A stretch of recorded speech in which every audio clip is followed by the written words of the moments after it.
Al hacer un canal y en algunos casos extenderlo, se entiende que si yo lo duplico, puedo encontrar una entrada más precisa para entrar, que esto obedece a un algoritmo fractal. Las personas que lo están trabajando dicen que esto lo sacan de Benoit Mandelbrot.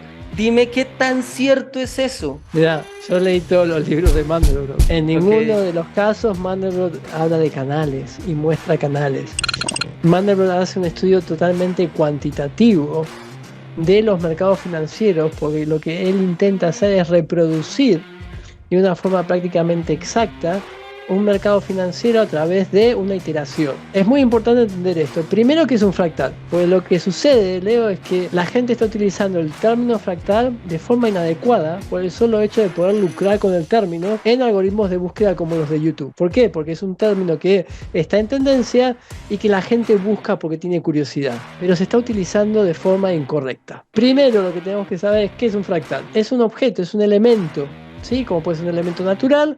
En este caso vamos a hablar de mercados financieros, en los cuales se cumplen dos características, una que es la autosimilitud y la otra que es la dimensión fractal. Muy importante, estamos hablando de un elemento, en este caso estamos hablando de mercados financieros, no de canales. Después vamos a intentar explicar por qué el fenómeno de los canales se da, pero en ningún momento Mandelbrot habla de canales en sus libros o muestra canales en las gráficas. Él intenta replicar el comportamiento de un mercado financiero de una forma sintética, a través de un algoritmo computacional. Y él en el libro es muy honesto y dice, es muy difícil poder conseguir esto, muy difícil poder replicar el comportamiento de un mercado financiero, de un instrumento financiero, porque son tantas las variables que influencian que es prácticamente imposible poder copiarlo o poder reproducirlo. Pero sí sienta conceptos muy importantes en lo que es un fractal, cómo los mercados financieros responden a estas características, y nos permite también identificar o introducir los mercados financieros dentro del conjunto de elementos fractales. Esto es muy importante lo que hace Mandelbrot y cambia completamente la perspectiva que uno tiene de los mercados financieros, ¿sí? Ok, la duplicación de canales, el hecho de que se extienda y llegue a puntos específicos por duplicación o por algo que se llama simetría en el trading, no tiene entonces nada que ver con los fractales, es simplemente lo que tú dices, se coge un término y por el desconocimiento de ese término se trata de adaptar en algo que realmente no tiene nada que ver. Exactamente, el canal no es un fractal, Leo, primero, y si fuese así, lo que se está intentando explicar en este tipo de información es que los instrumentos financieros se comportan continuamente dentro de canales y que utilizan esta duplicación de canales continuamente, algo que no es así. ¿Por qué? Porque los mercados financieros iteran, como habíamos dicho en otros videos, con dos elementos principales, que es el precio y el tiempo. Y Mandelbrot define muy bien los mercados financieros con el término de multifractal. ¿Sí? No habla de fractal, sino que habla de multifractal. ¿Por qué? Porque están iterando dos elementos al mismo tiempo. Uno de ellos es el precio, que es al que estamos más acostumbrados de ver, de analizar y de tomar decisiones en función de este elemento, pero el tiempo también cambia. Creo un ejemplo muy bueno es, nos levantamos temprano a la mañana, tardamos mucho en hacer el desayuno y estamos llegando tarde a la parada del bus. Por lo tanto, vamos a hacer un sprint de la puerta de casa a la parada del bus para poder agarrarlo a tiempo. ¿Qué sucede? Vamos muy rápido, hay mucha tensión, vamos muy rápido y cuando alcanzamos la parada del bus no tenemos aire, necesitamos tiempo para poder recuperarnos. Mucho más tiempo que si hubiésemos ido caminando. Esto te explica un poco cómo el tiempo funciona en esas emociones que se muestran en los mercados financieros. A veces los movimientos discurren de forma tan rápida, el precio sube de forma muy rápida, hay muchísima emoción, tensión en el mercado, y después vemos que la acción de precios se queda fluctuando de forma horizontal durante largo tiempo, porque la gente necesita asimilar el gran movimiento, el gran cambio que se sucedió antes. ¿Cómo sucede con el sprint? ¿Sí? Necesitamos más tiempo para poder recuperar y volver al equilibrio. Si se mantiene un equilibrio precio-tiempo, ¿sí? Este equilibrio es igual en ambos elementos, es cuando podemos utilizar el canal, cuando podemos transportar el canal, duplicarlo, y las ondas, ¿sí? Esta iteración de ondas que se dan en los mercados financieros va a rebotar en estas zonas que son próximas a la igualdad, ¿sí? De este equilibrio precio-tiempo que tiene el patrón. Entonces ahí es donde vamos a ver las reacciones. ¿Qué pasa? ¿Sucede esto todo el tiempo? No, porque la iteración es diferente, no es un único patrón que va iterando continuamente, son múltiples, diferentes iteraciones que se van dando con ciertas características similares, ¿sí? Muy difíciles de poder identificar. De ahí la complejidad de los mercados financieros, que un elemento de que Mandelbrot, un experto en esto, y es el padre de la geometría fractal, no pudo definir finalmente, pero sí acercarse mucho a poder replicar ese movimiento, poder crear ese instrumento financiero sintético, pero no lo logró en la forma en la cual él quería. Pensá también, Leo, en los top hedge funds, inversores, bancas y demás, que tienen la mejor gente, los mejores cerebros del mundo, los mejores sistemas computacionales, la mejor forma de tomar decisiones, no utilizan este sistema de canales. Por lo tanto, ya ahí tenés algo muy, muy importante. Los mercados financieros son complejos, Leo. Si fuese algo tan sencillo como lo quieren mostrar, todo el mundo haría lo mismo, todo el mundo estaría haciendo infinidad de dinero. Tanto dinero que igual no necesitan invertir tiempo en generar cursos y videos para mostrar que el sistema que ellos tienen funciona. ¿Sí? Exactamente. Hay que tener mucho cuidado con esto. Para cerrar y para terminar la idea, ¿los mercados financieros son fractales? Sí. ¿Por qué? Pues son elementos que tienen dos características: autosimilitud estadística, no visual, y no perfecta estadística, y tienen una dimensión fractal. Por eso son fractales.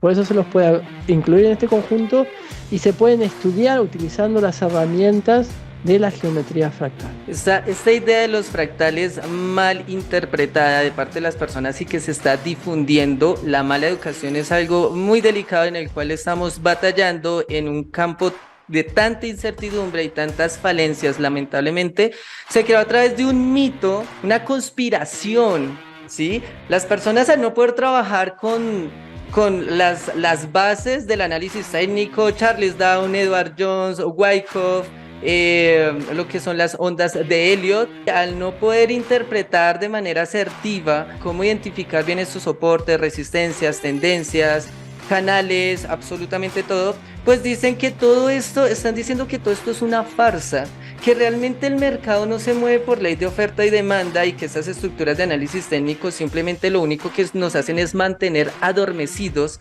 frente a la realidad, y que a la hora de abrir los ojos con estos supuestos fractales que las personas citan a Mandelbrot, pero por lo visto ni siquiera lo han leído y se toman el atrevimiento de supuestamente entenderlo en su totalidad, porque es un matemático y es una persona en el gremio de la matemática muy reconocido, y dicen que es que realmente el mercado lo mueve algo, un algoritmo interbancario, algo allá de la élite que realmente funciona, o sea, que eso ya está escrito, que la acción del precio de cualquier mercado ya está escrito y funciona por un algoritmo, no funciona por ley de oferta y demanda ni nada, y que obviamente que se acelera a veces en el tiempo o se demora o se expande un poco más, pero que ya todo está escrito, que mejor dicho, los datos económicos, el análisis fundamental, el análisis estadístico es basura, dicen eso.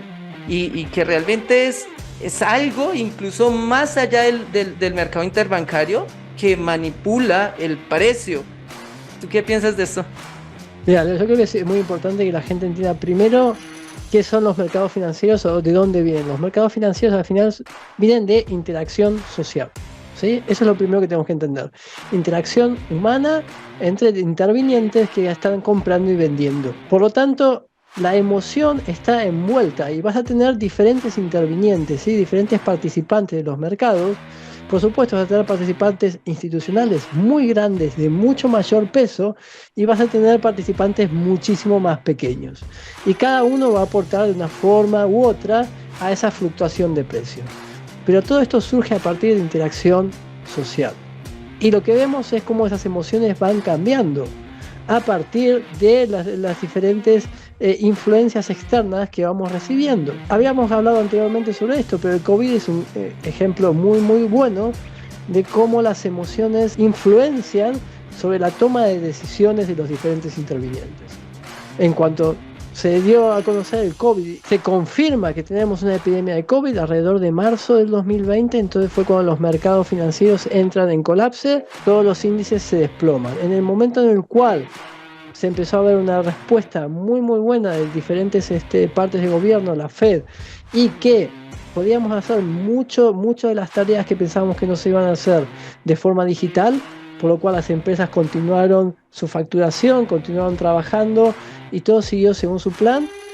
Hemos conseguido un cambio de 180 grados totalmente y se cambió el sentimiento de extremadamente negativo a positivo. Si hubiese un algoritmo detrás, al final no verías estas cosas, Leo, verías el precio subiendo continuamente, no verías estas reacciones tan fuertes frente a eventos puntuales como fue el COVID. Por lo tanto, no hay un algoritmo detrás, somos nosotros mismos los que creamos esa fluctuación, con la toma de decisiones en función de cómo nos sentimos y cómo reaccionamos frente a esa influencia externa que tenemos. Muy importante entender eso. No hay un algoritmo maestro manejándolo todo. ¿Sí? Suena muy conspirativo. No es así. Si realmente existiese eso y se conociese, muy probablemente todo lo que vemos ahora no tendría ningún sentido y no veríamos ni siquiera fluctuación en los mercados. Cuando un mercado está manipulado, y te voy a dar un ejemplo, si vos vas a ver ahora la cotización del peso argentino, lo que vas a ver en los últimos años, 2 años especialmente, la cotización del peso frente al dólar es lineal. ¿Sí? Ahí ves un mercado que está completamente manipulado y destruido, no es un mercado libre, por lo tanto no hay fluctuación, la gente no puede intervenir, no puede participar, entonces no se genera esa fluctuación.